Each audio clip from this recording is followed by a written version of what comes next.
ഒരുപാട് പേരെ സ്വപ്നമാണ് കുറച്ചും കൂടി സീരിയസ് ആയിട്ട് കണ്ടുകൂടെ? അത്രേ ഉള്ളൂ ചോദ്യം. ഞാൻ എങ്ങനെ ജീവിതത്തിനെ കാണണമെന്ന് നീയാണോ എനിക്ക് പഠിപ്പിച്ചു തരാ? അല്ല. ഞാൻ സിനിമയെ എങ്ങനെയാണ് കാണേണ്ടത്, ഞാൻ ജീവിതത്തെ എങ്ങനെയാണ് കാണണം, നീ എനിക്ക് പഠിപ്പിച്ചു തരണം. ജീവിതത്തെ എന്റെ കാഴ്ചപ്പാടും ഞാൻ എങ്ങനെ സിനിമയെ അപ്രോച്ച് ചെയ്യുന്നുള്ളത് നീ എന്തിനാ എനിക്ക് പറഞ്ഞു തരുന്നത്? നീ കണ്ടൂടെ? ചേട്ടനെന്നല്ല, ചേട്ടൻ നടൻ എന്നുള്ള നിലയിൽ പറഞ്ഞതാ, വ്യക്തി എന്നുള്ള നിലയിൽ പറഞ്ഞിട്ടില്ല. അത് നിനക്ക് ഇത്രയും ആൾക്കാർ എനിക്ക് പ്രസ് മീറ്റില് നീ ജീവിതത്തിന് വളരെ സീരിയസ് ആയിട്ട് നീ ചെയ്യുന്ന ജോലി സീരിയസ് ആയിട്ടല്ലേ കാണുന്നത്? അതേ സീരിയസ്നെസ്സോടെ ഞാൻ ജോലി ചെയ്യുന്നു. ഇവിടെ ഏറ്റവും അച്ചടക്കത്തോടുകൂടി ജോലി. നീ പറഞ്ഞപ്പോ ഞാൻ കേട്ടോ, നിർത്ത്. നീ ഒരു വാഗ്വാദത്തിന് വന്നല്ലോ? അല്ലല്ലോ. നീ പറഞ്ഞേക്ക്. ആവശ്യമില്ലാത്ത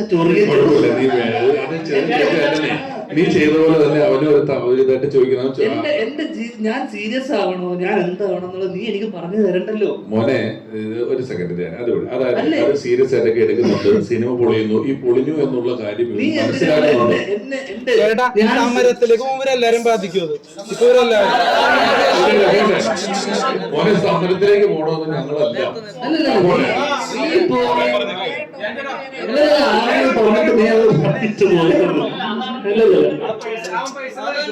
ചേട്ടാ എന്റെ പേഴ്സണൽ ചോദ്യം അങ്ങനെ.